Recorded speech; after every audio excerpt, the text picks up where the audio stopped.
o ajustamos nuestros comportamientos a conveniencias políticas partidistas. Mi primera intervención en esta Cámara, el 17 de marzo del año 2010, fue para oponerme al pedido de licencia del entonces diputado señor Esteban Bullrich. Y coherente con esa posición, vengo a reiterarla hoy. Se pide licencia para otra función en el Gobierno Nacional. No existe licencia con plazo de vencimiento. Ello no se compadece con la Constitución. Recordé entonces, en aquella intervención del año 2010, el episodio de 1989 con el diputado Juan Carlos Pugliese, que marcó el inicio durante esta etapa democrática de una práctica equívoca en materia de licencia de los legisladores. Vale también recordar, señor presidente, ya que se ha hablado de la ética, la actitud ética de Juan Carlos Pugliese, que renunció a su banca para asumir un cargo en el Poder Ejecutivo. Pero claro, el prestigio y las calidades personales del entonces presidente de esta Cámara hizo que por mayoría abrumadora, atendiendo a que había un plazo prácticamente inmediato de vencimiento del mandato del Poder Ejecutivo, se transformara la renuncia en un pedido de licencia en contra de la voluntad de Pugliese. Ese caso excepcionalísimo hizo que a partir de ahí se instalara esta práctica equívoca que contraría el espíritu de la Constitución.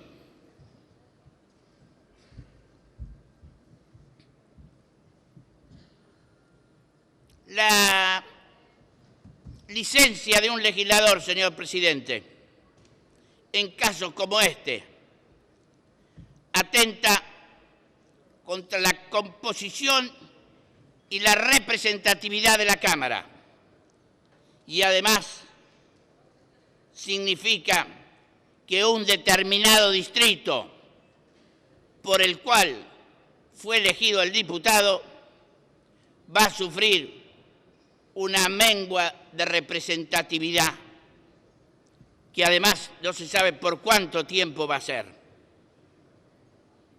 Por último, señor presidente, la licencia no hace perder la condición de diputado y ejercer otro cargo en el Poder Ejecutivo siendo diputado constituye una evidente incompatibilidad que contraría no solo el espíritu, sino la letra de la Constitución.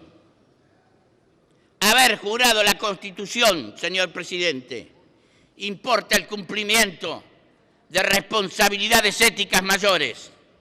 Y entre esas responsabilidades éticas está, innegablemente, si uno acepta otra función ajena a la parlamentaria, presentar la renuncia. Por las razones expuestas, manteniendo la coherencia en las posiciones, vamos a votar en contra del pedido de licencia que está en consideración del cuerpo. Nada más. Muchas gracias. Gracias, diputado.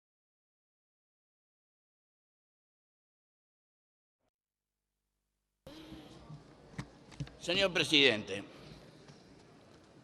la magistral exposición del señor diputado Pratgay me relevan de formular mayores consideraciones para fundar el voto negativo en general de la democracia progresista a este presupuesto dibujado, falseado en sus datos, como que constituye un hábito reiterado anualmente,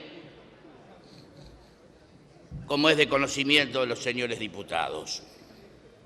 Por ello, voy a alterar el orden de lo que tenía pensado decir y modestamente voy a intentar expresar nuestro pensamiento federalista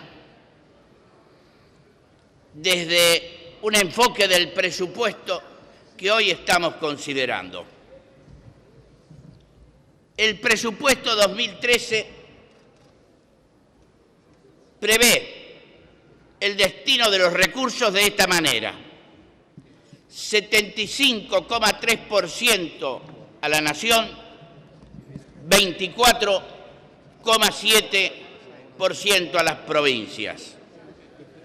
Recuerdo, como se dijo también, que la ley de coparticipación establece un piso del 34% para las provincias.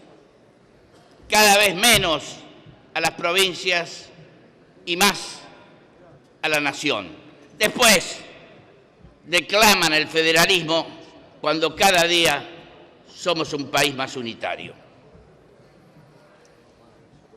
Si tomamos las transferencias totales a las provincias y hacemos la distribución per cápita, mi provincia de Santa Fe, en el orden de prelación de las provincias argentinas, incluida la Ciudad Autónoma de Buenos Aires, ocupa el puesto número 19. Santa Cruz, por supuesto, está segunda. En materia de obras públicas, la provincia de Santa Fe recibe este año 2% más que en el 2012. A Buenos Aires, teóricamente, le van a tocar un 20% más que este año y seguramente, de acuerdo a los vaivenes de la campaña, seguramente va a subir. Se le sigue detrayendo a las provincias el 15% de la coparticipación con destino previsional. No obstante, que mi provincia de Santa Fe denunció el pacto fiscal y promovió acción judicial ante la Corte Suprema de Justicia. Por eso, señor presidente, hemos suscrito el proyecto presentado por el señor diputado Fortuna, que él expuso anteriormente con meridiana claridad. Se van a transferir a Santa Fe sumas de dinero por el Fondo Federal Solidario, sin considerar el aumento del precio de la soja, que aumentó de $200 en el 2002 hasta una cifra que hasta hace poco superó los $650 por tonelada.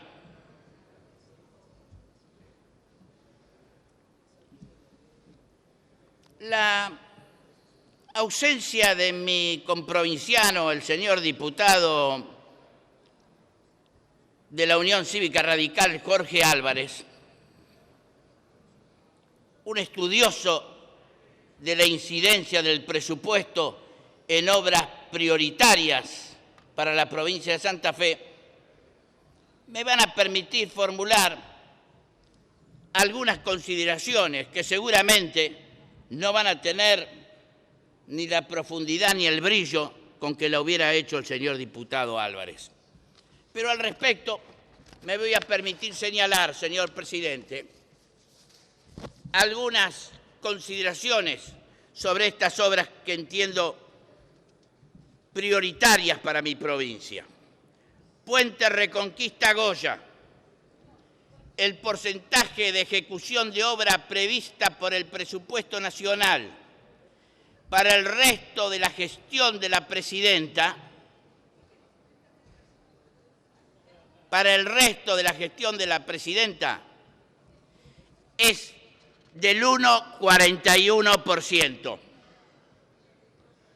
El puente Santo Tomé-Santa Fe, el porcentaje de ejecución de obra prevista por el presupuesto para el resto de la gestión del actual presidente es de apenas el 8,37%. La autovía Rufino-Rosario, obra que se viene incluyendo en el presupuesto desde el año 2011. El porcentaje de ejecución prevista por el presupuesto para el resto de la gestión del actual presidenta es del 8,37%. La autovía Ruta 11 Recreo San Justo, el porcentaje de ejecución de obra previsto en el presupuesto hasta la finalización de la gestión de la actual presidenta es también del 8,37%. La autovía Ruta 34, una obra largamente reclamada y sobre todo desde la región noreste de la provincia de Santa Fe, que comprende centros urbanos realmente preponderantes, como el caso de la ciudad de Rafaela y de Sunchales, tiene previsto hasta la finalización de la gestión de la actual presidenta un porcentaje del 17%. Y por último, señora presidenta, la obra tan proclamada de la circunvalar de Rosario, que motivó tantas promesas de funcionarios que visitaron la ciudad y sobre todo la Bolsa de Comercio y los medios periodísticos, tiene prevista un porcentaje de ejecución de obra hasta la finalización de la gestión de la actual presidenta de 3,83%. Es decir, está claro el relegamiento evidente de la provincia de Santa Fe en lo que hace a estas obras fundamentales. Ya se ha dicho, y repito lo manifestado en años anteriores, y lo que dije hace un momento, estamos en presencia de un presupuesto dibujado y falseado en pautas esenciales. Subsisten los superpoderes, lo que hace que aprobemos una norma ficticia que en definitiva se va a modificar de tal manera que no tendrá nada que ver en definitiva con lo que hoy se vota acá. Se incluyen delegaciones hasta en poder de los ministros, como el artículo 69 a favor del ministro de Industria. Se reforman leyes lo que resulta contrario a derecho y sin embargo se hace, y hasta para establecer sanciones penales, como el artículo 67, pasando por alto al Congreso. Se incluyen condonaciones de deudas por 60.000 millones de pesos, como la del artículo 72, a favor de Aerolíneas y Austral, que en definitiva significan más dineros públicos en el barril sin fondo de una empresa tremendamente Diputado, deficitaria por favor, y pésimamente que se termine el administrada. tiempo. Suficiente, señora presidenta. Le agradezco y le pido autorización para insertar. Gracias. Muchas gracias.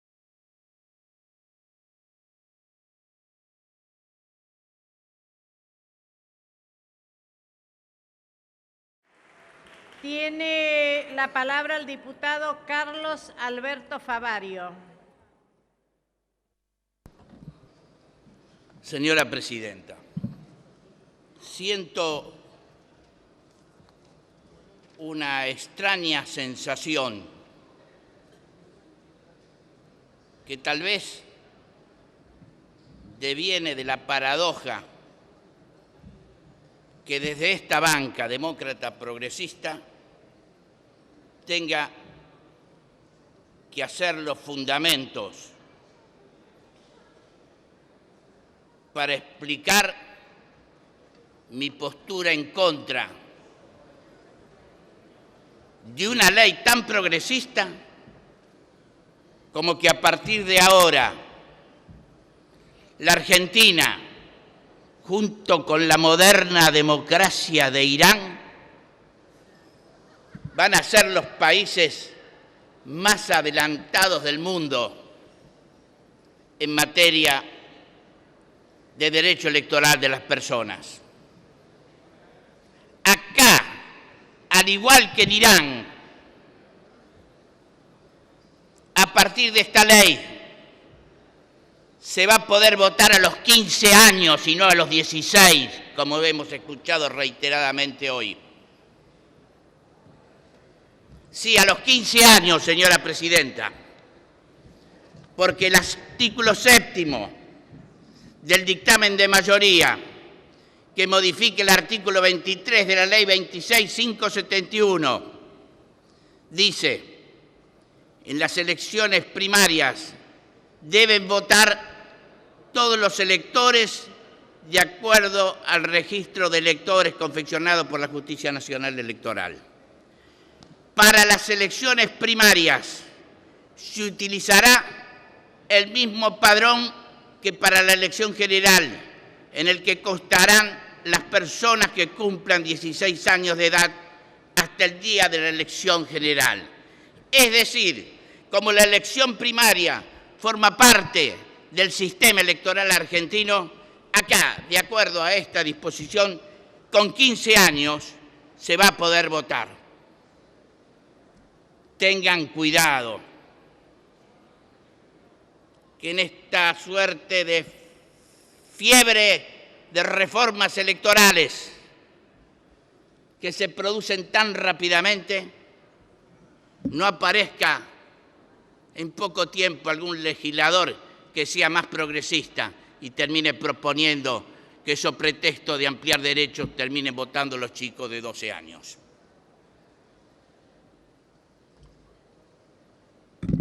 Yo que solo respondo a mi leal saber y entender, que pertenezco a un partido que desde el acierto o desde el error tiene posiciones claras, que no oscilamos entre la dubitación y el resultado de la encuesta, o entre el voto optativo o el voto obligatorio o el voto escalonado. Nosotros que no especulamos con el qué dirán o con eventuales réditos electorales, venimos a votar en forma negativa este proyecto. No me voy a abstener, no me voy a retirar del recinto,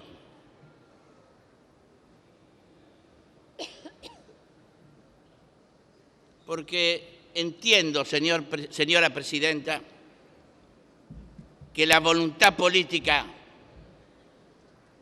se expresa con el voto y no con el discurso.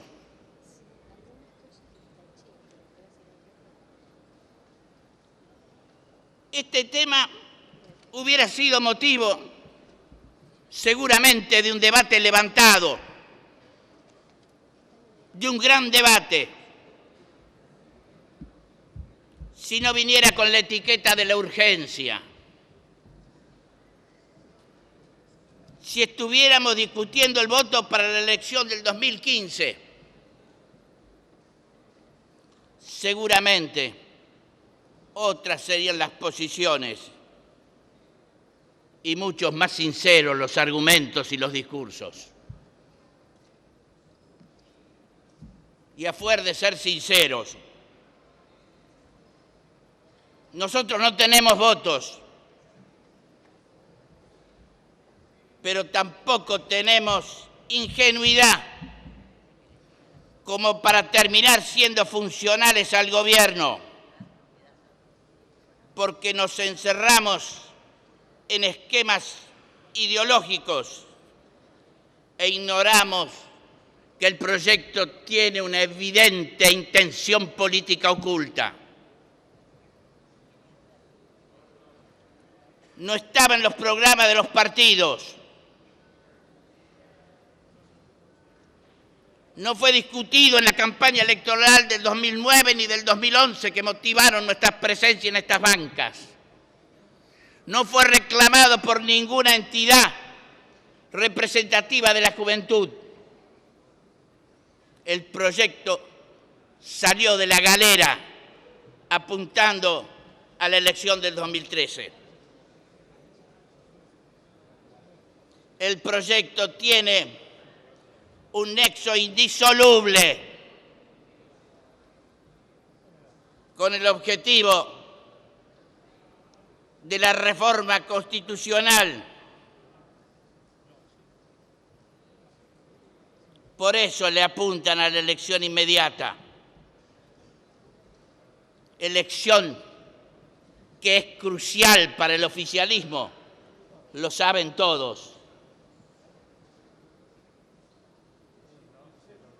Porque si no se consiguen los legisladores suficientes para conseguir los 2/3 de los votos y reformar la Constitución, después aparece el precipicio.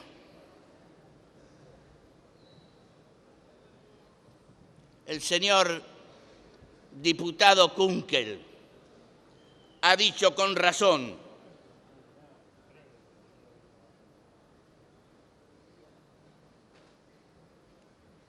que si el kirchnerismo se aprueba esta ley, el kirchnerismo la va a usar como spot de campaña electoral. Hugo Quiroga, prestigioso politólogo de mi ciudad, dijo: si el kirchnerismo estuviera convencido que en esta franja etaria no obtiene mayoría, el proyecto no existiría. En la fundamentación de los autores se dice: el aliento brindado a la señora presidenta por miles de jóvenes y su genuina expresión de voluntad de sumarse a los cambios políticos, sociales y económicos que su gobierno representa, como así también al modelo de crecimiento con inclusión social y redistribución de la riqueza, nos convencen de la necesidad de modificar la edad mínima requerida para votar. Para esa finalidad política se ha pergeñado este proyecto que apunta a la suba del piso electoral, del techo electoral, para que, producto del reparto, en razón de la aplicación de la ley de representación proporcional, se beneficien los partidos más grandes en detrimento de las fuerzas minoritarias. Y eso, a nuestro entender, señora presidenta, significa quebrar el principio de representatividad. Y el proyecto tiene también, a nuestro entender, un ingrediente político distractivo: contribuir a esconder el escándalo del vicepresidente Vudú. Se agotó el tiempo, diputado. Muchas gracias.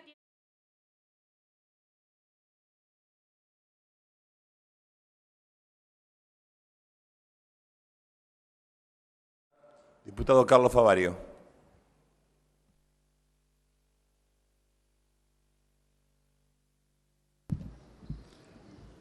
Para los demócratas progresistas, decía, votar este convenio con Irán, que con urgencia inexplicable se ha mandado para su consideración por el Congreso, importa fijar una política exterior diametralmente opuesta a la que se había venido siguiendo hasta acá en la Argentina. Se dijo recién y a lo largo de la tarde, una política de Estado exige los más amplios consensos. Así lo entendía la presidenta en el famoso discurso ante la Asamblea de las Naciones Unidas el 25 de septiembre pasado, cuando dijo, entre otras cosas, tengan la certeza de que esta presidenta no va a tomar ninguna resolución respecto de ninguna propuesta que le sea formulada sin consultar previamente con quienes han sido las víctimas directas de esto. Y al mismo tiempo también con las fuerzas políticas con representación parlamentaria en mi país, porque esto no lo puede decidir una sola fuerza política. Esto es lo que dijo la presidenta. Claro que tenía razón. Esto no lo puede decidir una sola fuerza política. Seguramente por entonces pensó que iba a contar con apoyos mayoritarios de todos los sectores políticos y seguramente también con la adhesión de las entidades de la comunidad judía y especialmente de los familiares y de las víctimas de aquella tragedia. Pero la realidad, señor presidente, demuestra lo contrario. El convenio ha recibido más críticas que adhesiones. En estas condiciones no puede aprobarse una política de Estado que compromete al país. Como dijo la presidenta, es demasiado importante para que sea resuelto por un solo sector político. El 24 de enero del año 2011, el canciller, aunque lo niegue, comenzó las conversaciones con Irán en el máximo secreto, de espaldas al país y especialmente a la comunidad judía a la que tantas promesas le había formulado. Cuando en marzo del año 2011 el periodista Pepe Eliashev hizo conocer al país las conversaciones con Irán, mereció del canciller las críticas más duras y la descalificación por la falacia de los dichos que había pronunciado. ¿Qué podemos decirle ahora al canciller que nos mandó el convenio que había anticipado Eliashev por medio del diario Perfil? Que salvo que Eliashev sea un vidente, el canciller nos mintió descaradamente a los argentinos, que por eso no es creíble, que su incompetencia ha dejado al proyecto y al convenio sin apoyos, y que el consenso que la presidenta buscaba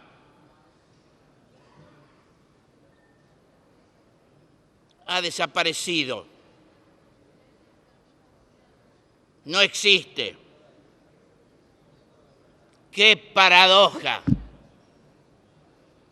Decían que querían el consenso y en un tema en el que estábamos la inmensa mayoría de los argentinos todos de acuerdo,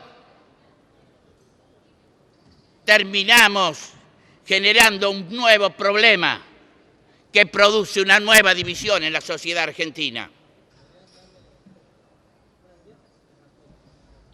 El memorándum me parece técnicamente objetable desde el principio al final. Está plagado de imprecisiones. Se contradice la letra con lo que dice el canciller. Contiene lagunas